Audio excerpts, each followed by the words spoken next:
Hi, I'm Amy of Amy Nicole Floral, and on today's episode, I'm going to be talking about how to choose the right container for your flowers.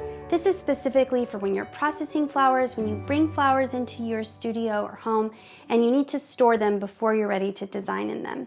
This is a general rule of thumb, but flowers that have a lot of moisture on the outside of them, if they're too close together in a bucket, they can create a mold or have bacteria buildup. So it's really important that your flowers are supported properly as well as have a good amount of air circulation around the heads. So I want to show you some examples and just kind of the general rule of thumb when I'm pulling flowers into my studio and I'm really assessing the height of them to select the right size bucket. So I like to have a wide variety of vases in my shop, including a lot of glass with a very narrow neck. So these little hellebore and these little rose hips were really fragile. They have these tiny little stems, and this little narrow neck of this little milk bottle really helps support them. None of the leaves are sitting down below in the water, and so these can easily sit in here in my cooler ready to go when I'm ready to go when they need to be used. Something like a ranunculus. So I'm kind of taking this, looking at the height, and I want to find a bucket that is still going to allow the stem to be supported. What I don't want is the flowers sticking this far out because the weight of the head could bend them over and break them.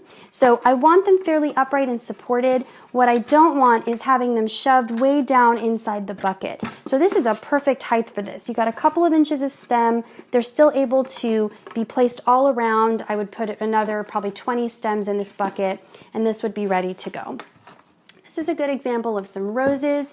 Same thing, they're able to sit just a little bit outside the bucket with just a couple of inches. They're not sitting too far down and they're not so far up that they're gonna have a problem bending, breaking, being brushed up against.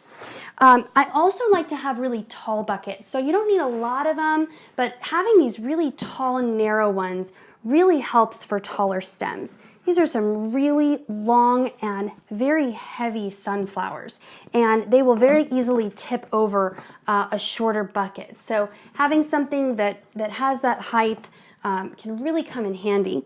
Another alternative, another really good one to have in your shop or studio is something that's fluted.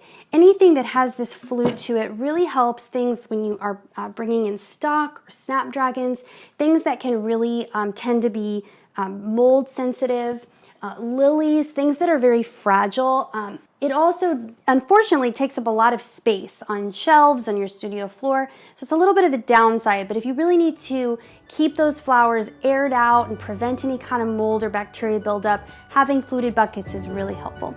If this information has been helpful to you, of course, please like the video, share it with your flower-loving friends, and don't forget to subscribe so that you don't miss out on any of the flower information coming your way each and every week. Thanks again so much for watching. We'll see you next time.